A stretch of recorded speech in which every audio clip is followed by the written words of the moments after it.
Hello chaps and chapesses, and this afternoon I thought I would quickly explain to you what travelling to Iceland is like right now with the COVID testing process.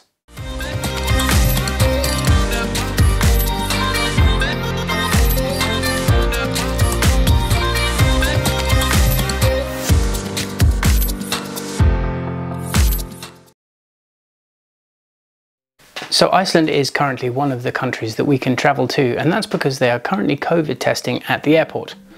So to that regard, a lot of people have asked me what it was like to actually go through that process and what it's like to be travelling under these conditions these days. So I thought I'd put together a quick video just to show you how the process works and the fact that it's really very simple. So the first thing you have to have is you have to have a mask when you go into the airports at the moment. Obviously we have to have one of these anyway when we're going to shops and various other bits and pieces, but it's vital obviously for when you're travelling.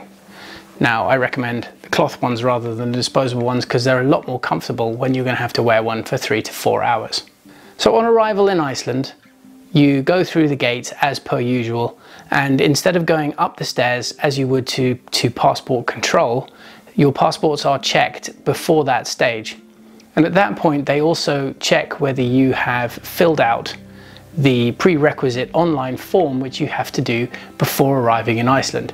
This doesn't take very long. It's an online link, it takes you straight through to a form and just really asks you where you're going, where you've been, contact numbers, contact details and that kind of thing. It's not particularly difficult.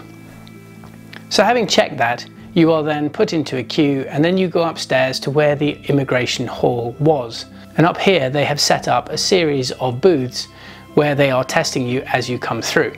The test itself is pretty simple. You just sit down and they do a throat swab test and also a nasal swab test.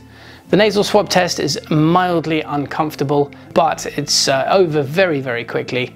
And they hand you a tissue because you've normally got some tears in your eyes by that stage. Or maybe that was just me. Anyway, when you have completed that process, you can then go through and pick up your bags and head outside.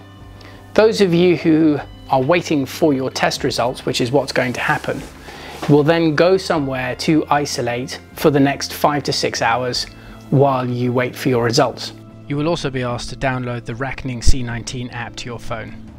So most people these days are going to a nearby hotel in Keflavik, taking a room and then isolating there until they receive the text message to say that they are all clear. It's an extremely quick and efficient process, and actually I was extremely impressed with how they've handled it.